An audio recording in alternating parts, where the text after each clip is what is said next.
오늘 저는 본문 말씀을 가지고 예수님의 부활을 믿는 사람들, 예수님의 부활을 믿는 사람들이라는 제목으로 말씀을 전하겠습니다.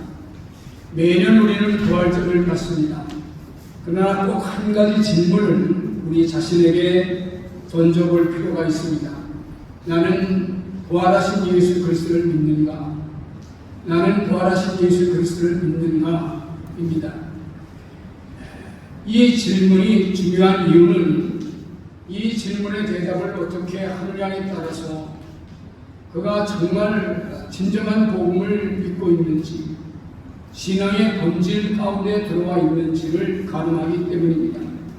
부활을 믿지 않아도 겉으로 보기에 충분히 신앙생활을 하는 것처럼 보일 수 있습니다. 그러나 신앙생활은 예수 그리스도의 부활을 믿는 데서 참다운 신앙이 형성되고 그 믿음이 성경에서 말하는 참된 믿음입니다. 그래서 예수 그리스도를 믿는 사람은 예수 그리스도의 부활을 확실히 믿는 사람입니다. 오늘 2026년도 부활주를 맞아서 부활신앙을 다시 확인하고 예수님의 부활을 확고히 하는 그런 은혜가 있기를 주님의 이름으로 축원합니다. 사도 바울은 주 50년에서 52년간 고린도에 경에 고린도에 가서 1년 6개월 동안 머물러 그곳에서 하나님의 말씀을 가르치고 교회를 세웠습니다. 근데 이 고린도는 아주 특별한 도시예요. 동부와 서부를 가로지르는 동서문역의 교량 역할을 하는 항구 도시입니다. 저기는 경제적으로 발달이 되어 있고 문화가 발달되어 있고 학문이 발달되어 있는 그런 지역입니다. 동시에 돈이 많고 무역량이 많아서 또 교통의 요지이기 때문에 또한 이제 성적으로도 매우 문란했던 지역이고 빈부격차가 상당히 나 있는 그런 곳입니다. 이런 곳에 고린도 교회가 세워지고 예배드리는 공동체가 세워졌습니다. 근데 바울이 교회를 세우고 떠난 후에 이 고린도 교회는 문제가 생겼어요. 학원과 분쟁이 생겼습니다. 예수님 파냐, 바울로 파냐, 베드로 파냐, 우상 숭배를 섬기고 의민과 타격이 아주 극심했습니다. 우리가 고린도전서를 읽어보면은 고린도 교회에 얼마나 많은 문제들이 있었는가 하는 것들을 보게 됩니다. 더욱더 큰 문제는 당시에 에프로스과 스토아 학파가 상당히 흔히 성행하던 그런 데인데요. 에피크로스 학파는 그때 뭐라고 이야기를 했냐면은 사람은 태어났다가 죽으면 그만이다. 무한자로 그냥 들어가는 것이고 다시 부활이 있다. 그렇게 가르치진 않았어요. 이 에피크로스 학파가 당시 이탈리아나 이 에게의 해를 중심으로 한 이 세계에 상당한 영향을 미치고 있었거든요. 그 반면에 좀 더 정신적인 것들을 강화했던 스토아 학파도 사람이 죽으면 하나의 우주의 한 이론으로 돌아갈 뿐이지 부활이란 없다. 이러한 생각들이 교회 안으로 침투해 들어왔고 교회 안에서는 정말 예수 그리스도를 믿고 난 후에 죽으면 부활이 있을까? 그런 생각들을 이제 하게 됐습니다. 교회 안에도 부활이 없다라고 얘기하는 사람들이 생겨나기 시작했어요. 그래서 바울은 고린도 전서에서 이제 부활에 대한 논증을 이제 하는 거죠. 사랑하는 성도 여러분, 부활이 단순히 이론적 가르침이나 우리의 생각의 문제라면 우리의 진실된 믿음은 무너집니다. 부활을 부정하면 믿음의 자리는 없어요. 그래 남는 것은 형식 그 자체뿐입니다. 그냥 주일이니까 나와서 예배드리고 그리고 그냥 좋은 말씀 하나 듣고 세상에 나가서 그냥 착하게 살면 되지 이런 생각이란 말이에요. 바울은 고린도전서 15장에서 부활은 실제 사건이었다, 실제 일어난 일이었다 논증합니다. 많은 증인들이 있다. 부활이 없다면 우리가 믿는 이 모든 것은 다 헛것이다. 우리가 거짓 증인이고 뭐하러 예수님을 믿느냐, 이런 것을 논증해 갑니다. 어제 부활은 실제적인 사건이라는 거예요. 고린도전서 15장 3절에서 같이 읽을까요? 내가 받은 것을 먼저 너희에게 전하였노니 이는 성경대로 그리스도께서 우리 죄를 위하여 죽으시고 장사 죄를 받았다가 성경대로 사흘 만에 다시 살아나셨다. 예수님께서 부활하셨다라고 하는 이야기를 예수님의 제자들이 말하기 이전에 성경에 이미 그것은 기록되어 있었고, 예수님도 살아계셨을 때 남이 죽었다가 3일 만에 살아날 것이다 라고 하는 것을 거듭거듭하여 이야기했고, 실제적으로 그것은 일어났다. 저는 여러분들에게 부활의 증거를 이렇게 얘기 들고 저렇게 얘기 들어서 여러분의 이성을 만족시키거나 여러분의 합리적 생각에 부합하는 논리를 피고 싶지 않습니다. 오늘 이 시간에는 나는 성경에서 부활하신 예수 그리스도께서 부활하셨다라고 말하는 그 부활하신 예수님을 여러분들에게 전합니다. 예수 그리스도는 부활하셨다. 두 번째로는요, 예수님의 부활은 많은 증인들이 있어요. 게바에게 보이시고 12 제자에게와 그 외에 500여 형제에게 일시에 보이셨나니 이는 야고보에게 또 보이셨고 모든 사도에게 보이셨고 내게도 보이셨고. 계산 한번 해봅시다. 게바 1명, 12 제자 12명, 500여 형제 500명, 야고보 1명. 여기 야고보는 예수님의 형제 12 제자의 야고보가 아닙니다. 모든 사도에게요. 12 제자들이 사도지만 사도로 불려졌던 많은 사람들이 있어요. 보내어진 사람들이 얼마인지 모르지만 다수다. 4개 바울이에요. 그러면 적어도 모든 사도를 빼더라도 515명이 봤다. 그런 사람들이 지금 여기 태반이나 있고 죽은 자도 있지만 태반이나 있다. 이렇게 바울이 지금 이야기하고 있는 거 아닙니까? 하나는 부활이 없다면 믿음도 헛것이다. 그리스도께서 만일 다시 살아나지 못하셨다면 우리가 전파하는 것도 헛것이요 또 너희 믿음도 헛것이다. 부활이 없으면 신앙생활에 의미가 없습니다. 성경은 부활을 말하고 있고 교회의 역사는 언제나 살아계신 예수 그리스도를 찬양하고 부활을 증거해 왔습니다. 사랑하는 성도 여러분, 한번 생각해 보세요. 부활이 없이 에피크로스 학파나 스토아 학파처럼 죽으면 우리 자신이 없어지는 게 좋겠습니까? 저는 한번 그걸 생각해 봤어요. 죽으면 이제 흙으로 돌아올 끝이지. 정말 그렇습니다. 저는 제가 그걸 중학교 때 생각을 했는데 끔찍하더라고요. 아니야, 이렇게 없어진다면 이건 아니지. 그러면 개나 돼지로 다시 태어나는 분해설을 믿는 게 좋겠습니다.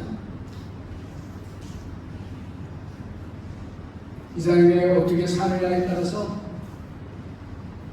내세에 다시 사람으로 태어나든지 개로 태어나든지 그런 걸 믿으면 좋겠습니까? 모르겠다. 불가지런하잖아요. 사는 삶도 지금 힘들어 죽겠는데 뭐 내세의 일이야. 그까짓 거 뭘 생각하겠나? 그건 뭐 가서야 아는 일이지. 그렇게 살면서 살아가는 것이 좋겠습니다. 그러다가 정말 천국과 지옥이 눈앞에 탁 밝히 보이면 어떡하실까? 정말 그렇게 자신이 있습니까? 삶에? 부활이 없다면 인간이 살아가는 최종 의미와 소망이 없어요. 보세요. 고린도전서 15장 31절. 만일 죽은 자의 부활이 없으면 먹고 마시자 내일 죽으리라. 부활이 없으면 결국 현재의 만족이나 현실 삶에 묶일 수밖에 없어요. 부활이 없는 삶은 삶의 의미를 자기 스스로 만들어가야 되지만은 부활의 신앙을 갖고 있는 사람은 이미 결정된 자기의 삶을 의미를 붙들고 그 의미를 따라 살아가는 이 세상이 결코 생각할 수 없는 그런 삶을 살아가는 사람들입니다. 그래서 예수 그리스도의 부활을 믿는 영혼은 커다란 의미를 그 안에 갖고 살 수밖에 없어요. 여러분, 톨스토이의 부활을 읽어보신 분들이 있죠? 제가 예전에 톨스토이의 문학에 심취된 심취라고까지 할까요? 하여튼 심취된 적이 있어요. 왜냐하면 내가 톨스토이를 너무 좋아했기 때문에. 그래서 톨스토이의 문학집을 거의 다 읽었을 거예요. 단편집부터 장편. 톨스토이가 말하는 이 부활이라는 말이 무슨 말입니까? 그 남자 주인공인 데일루프라고 하는 젊은 주인공. 남부럽지 않게 삽니다. 귀족이고, 네, 자기 하녀가 하나 있잖아요. 갖추셔. 가만 내버려 두지 않고 사랑한다고 거짓말을 하고 말합니다. 그 자기 하인을 검토합니다. 육체적 관계를 맺고 아이를 가졌는데 책임지지 않습니다. 갑주사는 자기의 삶이 무너져 버렸고 처녀가 아이를 가졌다는 것 때문에 사회에서 버림받고 다른 사람들에게 큰 눈총을 받고 살아요. 결국 살 방법이 없어서 매춘의 길로 떨어지잖아요. 그 매춘의 삶을 살다가 너무 돈이 필요하니까 그 부자 한 사람의 돈을 조금 갈취하자는 사람들과 이렇게 모임을 하다가 그 사람이 죽지 않습니까? 살인 누명을 뒤집었어요. 살인죄를 지고 재판정에 섭니다. 그런데 하필 그 재판정에 데일루프가 판결자로 나와 있습니다. 배심원으로 나와 있습니다. 그때 이 데일루프가 양심이 깨어납니다. 양심이. 이 한 여자가 꿈 많고 아름다웠던 이 한 여자가 그 불복 있는 삶을 거쳐 한 사형수로 된 것은 나 때문입니다. 그래서 가추사에게 자기의 잘못을 고백하고 나하고 결혼합시다 신청도 하고 이 여자가 이제 형을 지켜받고 시베리아로 끌려가는 그 시베리아까지 쫓아가지 않습니다.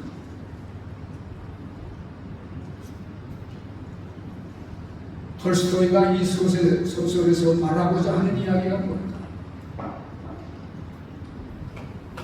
사람은 진리를 깨달을 때 양심이 깨어나고 영원히 살아납니다. 정말 우리가 하나님의 말씀을 깨닫고 진리가 내 마음속에 꿈틀거릴 때 우리의 영혼이 꿈틀거리고 살아납니다.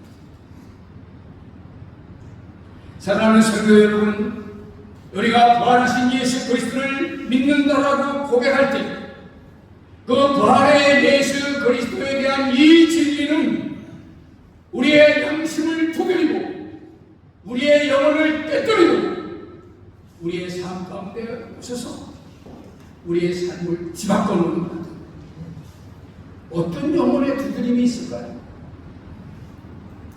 아무런 의식이 없다면 모르겠으나 나의 죄를 위하여 십자가에 달려 돌아가시고 부활하셔서 우리의 영원한 거처를 마련해 주시고 우리에게 너도 나와 같이 부활할 것이라고 말하시는 그 진리를 믿을 때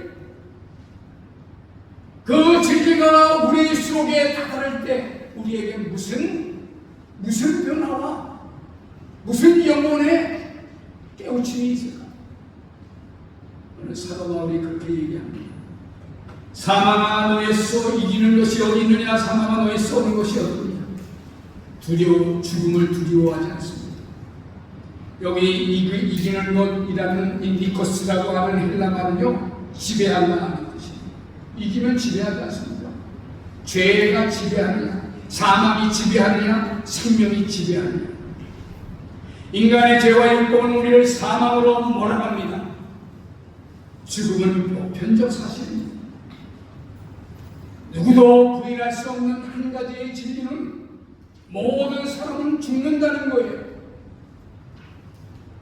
그래서 사람들은 죽음을 두려워합니다.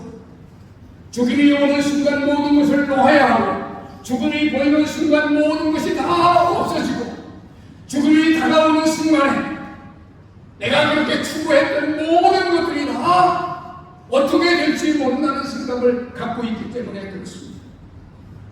그리고 내는 죽음 너머에 무슨 세계가 펼쳐질까 알지 못하고, 죽고 나면 다른 사람들에게 쉽게 잊혀질 자기 자신을 바라보면서 두려워하는 것이에요.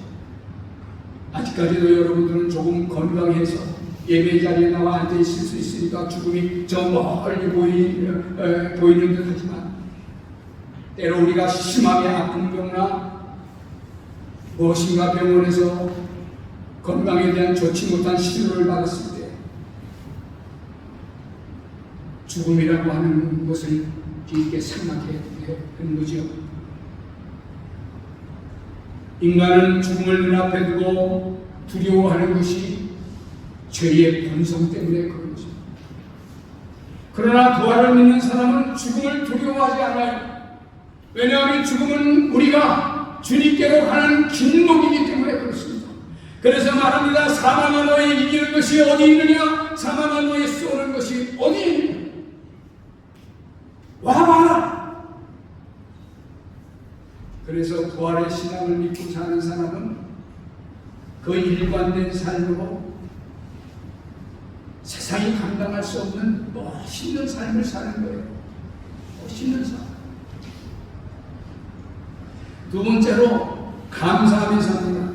고린도전서 15장 57절 우리 주 예수 그리스도로 말미암아 우리에게 승리를 주시는 하나님께 감사합니다.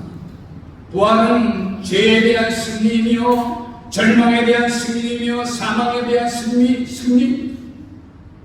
이건 우리의 노력으로 된 것이 아니라 예수 그리스도로 말미암아 될 것이에요. 우리는 망하는 사람들이 아닙니다. 절대로 망하지 않아요. 왜냐하면 예수 그리스도의 부활이 가져다 주는 그 승리를 알고 있기 때문에 그렇습니다. 근데 우리가 우리 스스로 승리하려고 해요. 다른 사람과 경쟁해서 승리하려 하고, 내가 열심히 노력해서 승리하려 하고, 내가 무엇인가를 더 많은 사람, 다른 사람보다 가짐으로써 승리를 자축하려 합니다.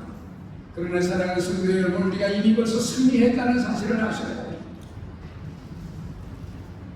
그리고 말마다 다 잘 될 거다. 왜? 승리를 주셨습니까? 저는 70을 살아왔던 뒷날을 생각해 볼 때 깜깜한 때도 있었습니다. 절벽이 있었습니다. 깜깜한 절벽을 만나요. 하나님께 기도하고 그 앞을 가다 보면 조그마한 문틈이 하나 나 있습니다.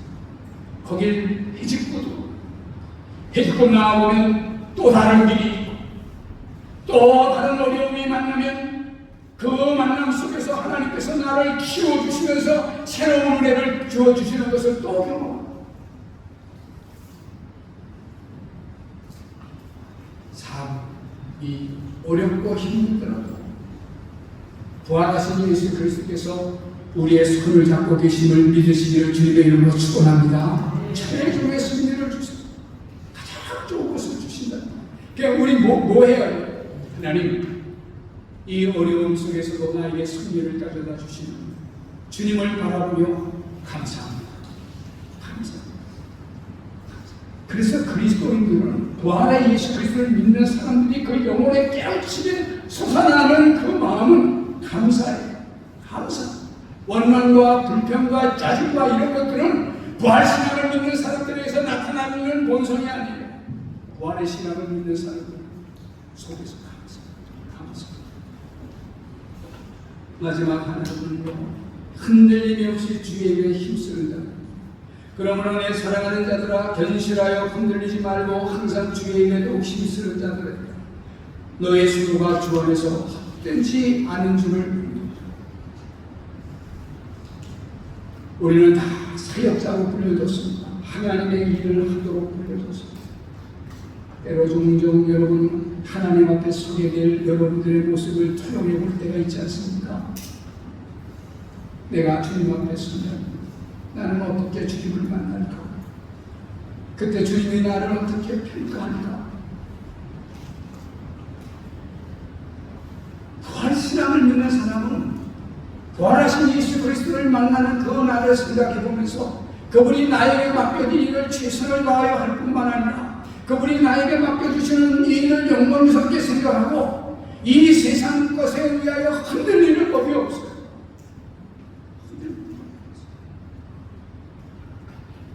결과를 알기 때문에 충성하게 된 것이고, 이러한 삶을 하나님께서 반드시 보상해 주신다는 사실을 알기 때문입니다. 말씀을 맺습니다. 사랑하는 성도 여러분, 우리가 사는 이 파타야는 고린도와 많이 닮아 있습니다. 이곳에 복음이 들어왔고 교회가 세워졌고 우리는 부활을 믿는 사람들입니다. 그러나 한 발자국만 나가보게 되면 방탕하고 마약하고 어려운 사람들이 참 많습니다. 우리가 그들에게 보여야 할 담대함이 있습니다. 우리는 부활을 믿는 사람입니다. 그러므로 그들에게 부활의 신앙을 말해주어야 하고 그 복음의 빛을 비춰주어야 합니다.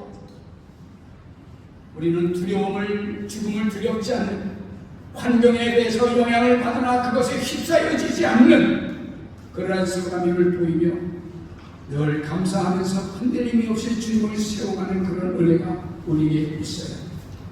부활은 단지 교리를 믿는 것이 아닙니다. 우리의 삶을 바꾸는 능력입니다.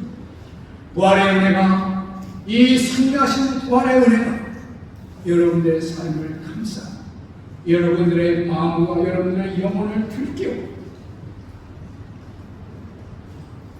변화된, 그리고 하나님 앞에서 승리의 삶을 사는 귀한 은혜가 있기를 주님의 이름으로 축원합니다.